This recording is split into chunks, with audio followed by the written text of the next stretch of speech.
എല്ലാവർക്കും നമസ്കാരം. 2 ദിവസങ്ങൾക്ക് മുമ്പ് നമ്മൾ അതീവ ദുഃഖത്തോടെ കേട്ട വാർത്തയാണ് പെറോംപുഴയിൽ ഒരു കുടുംബം ചാടി ആത്മഹത്യ ചെയ്തു. അവരുടെ ദൃശ്യങ്ങൾ നമ്മൾ സോഷ്യൽ മീഡിയയിലൂടെ കാണുന്നുണ്ട്. അവർ പള്ളിയിൽ പോകുന്നതും അതുപോലെ റോഡിലൂടെ നടക്കുന്നതും ആ കുഞ്ഞവരുടെ ഒപ്പം കളിച്ച് നടക്കുന്നതൊക്കെ കാണുമ്പോൾ നമുക്ക് വളരെ സങ്കടം തോന്നും. അവർക്ക് ജീവിക്കാൻ നിവൃത്തിയില്ലാത്തത് കൊണ്ടാണ് അവർ ആത്മഹത്യ ചെയ്തത്. നമുക്ക് ചുറ്റും ഇതുപോലെ ഒരുപാട് പേരുണ്ട്. ഞാനിത് പറയുമ്പോൾ ഒരു വ്യക്തിക്ക് അല്ലെങ്കിൽ 2-3 ആളുകൾക്ക് ഇത്തരത്തിലുള്ള ആളുകളെ സഹായിക്കുന്നതിന് തീർച്ചയായിട്ടും അതിനൊരു പരിധിയുണ്ട്. എനിക്ക് പരിചയമുള്ള പുത്തൻകുരിശിലുള്ള സണ്ണി പാപ്പച്ച എന്ന മനുഷ്യൻ പട്ടിമറ്റത്തും അതുപോലെ തന്നെ മൂവാറ്റുപുഴയിലും കരിങ്ങാച്ചിറയിലും വരിക്കോലിയിലും അതുപോലുള്ള ഒരുപാട് ആളുകളുടെ അടുത്ത് ഓടി എത്തുന്നൊരു മനുഷ്യനാണ്.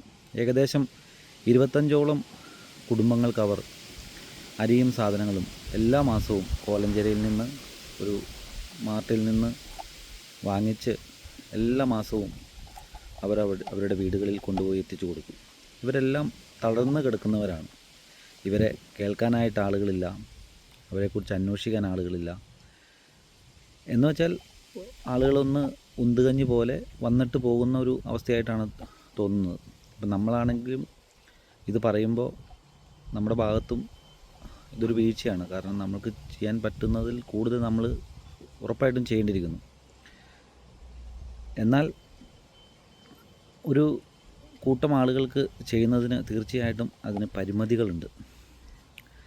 അത് നമ്മുടെ സഭയോ അതുപോലെ തന്നെ അമ്പലങ്ങളോ സംഘടനകളോ ഏറ്റെടുത്ത് ചെയ്യുകയാണെങ്കിൽ ഉറപ്പായിട്ടും കൂടുതൽ ആളുകളിലേക്ക് ഈ സഹായങ്ങൾ എത്തിക്കാനായിട്ട് സാധിക്കും.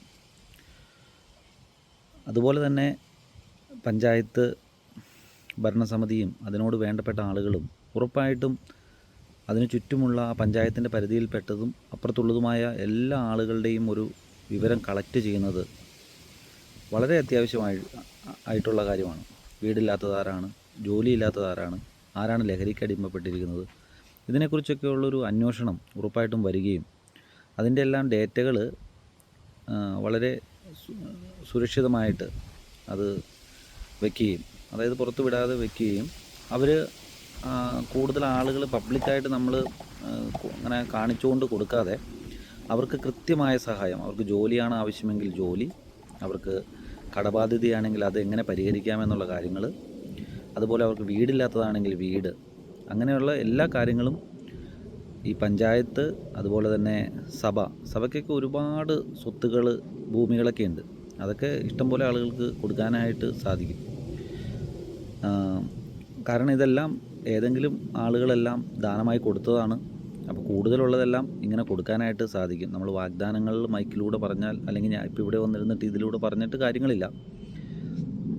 അങ്ങനെ ഓരോ ഇടവകയാണെങ്കിൽ അതിന് ചുറ്റുമുള്ള ആളുകളെ കണ്ടെത്തുകയും അവർക്ക് വേണ്ട സഹായം കൃത്യമായി എത്തുകയും ചെയ്താൽ ഉറപ്പായിട്ടും നാളെ ഒരു നാരായണനോ അല്ലെങ്കിൽ ഒരു സതീശൻ മേനോനോ അല്ലെങ്കിൽ ഒരു മത്തായിയോ അല്ലെങ്കിൽ ഒരു ചാക്കോയോ അല്ലെങ്കിൽ ഒരു യൂസഫ് അലിയോ ഒരിക്കലും ഇനിയും കേരളത്തിലും അതുപോലെ തന്നെ ഇന്ത്യ മൊത്തത്തിലും ലോകം മൊത്തത്തിലും ഈ പ്രവർത്തനങ്ങൾ വരുമ്പോൾ ആത്മഹത്യ ചെയ്യത്തില്ല. കടബാധ്യതയുടെ പേരിൽ അല്ലെങ്കിൽ പ്രതിസന്ധിയുടെ പേരിൽ ആത്മഹത്യ ചെയ്യില്ല. പിന്നീട് സൂയിസൈഡ് ചെയ്യുന്നതിന് വേറെ ഒരുപാട് റീസൺസ് ഉണ്ട്.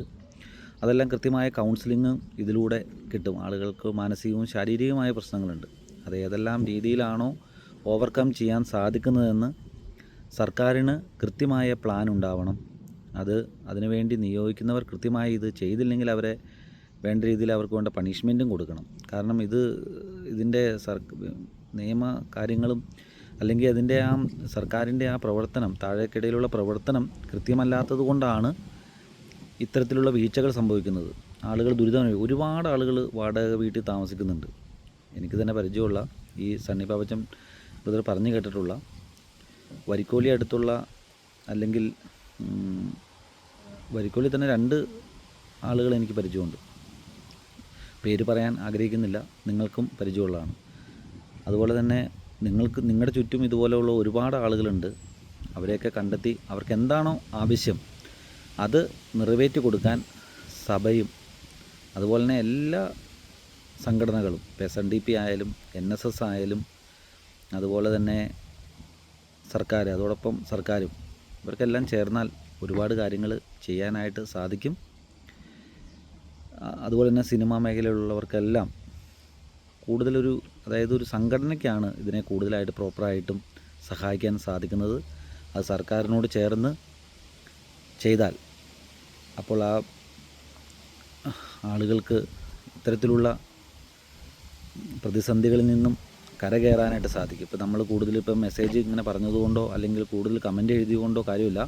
അത് കൃത്യമായി ആളുകളുടെ അടുത്ത് എത്തുകയും അതിനെ എങ്ങനെ പരിഹരിക്കാമെന്ന് കൃത്യമായ പ്ലാനിങ് തയ്യാറാക്കുകയും ചെയ്യണം. അതിന് മുകളിൽ മുഖ്യമന്ത്രി മുതൽ അല്ലെങ്കിൽ പ്രധാനമന്ത്രി മുതൽ താഴെയുള്ള സകല ആളുകളും, താഴെ ഒരു മെമ്പർ വരെ അല്ലെങ്കിൽ അതിന് താഴെയുള്ള ആശാ വർക്കർ എല്ലാവരും, ഏതൊക്കെ നഴ്സറി സ്കൂളിലെ ടീച്ചർമാർ എല്ലാം, സ്കൂളിലെ ടീച്ചർമാരായാലും ഒത്തൊരുമിച്ച് പ്രവർത്തിക്കുകയും ഇതിനൊരു കോർഡിനേഷൻ ഉണ്ടാവുകയും ചെയ്യുകയും ഇതിൻ്റെ റിപ്പോർട്ട് കളക്ട് ചെയ്തിട്ട് അതിനുവേണ്ട പരിഹാരം കിട്ടിയോ എന്ന് ഉറപ്പുവരുത്തുകയും ചെയ്യണം. ഇപ്പോൾ ഉമ്മൻചാണ്ടി സർക്കാരിൻ്റെ കാലത്ത് ആളുകളെല്ലാം നേരിട്ട് പോയി കണ്ട് അത് പരിഹരിച്ചു കൊടുക്കുന്ന കാര്യങ്ങൾ നമ്മൾ കണ്ടു.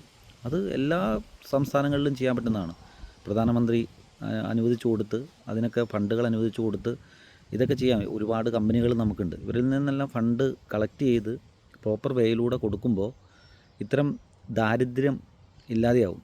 കഴിഞ്ഞ ദിവസം ഈ ശിവച്ചായൻ്റെ ഒരു പ്രസംഗം കേട്ടതിൽ ഇങ്ങനെയാണ്, സമരിറ്റൻ പേഴ്സ് ആവണം, നമ്മൾ പരീക്ഷൻ്റെ പേഴ്സല്ല, സമരിറ്റൻ പേഴ്സ് ആവണമെന്ന് കേട്ടു. അത് വലിയൊരു ചിന്തയായിരുന്നു.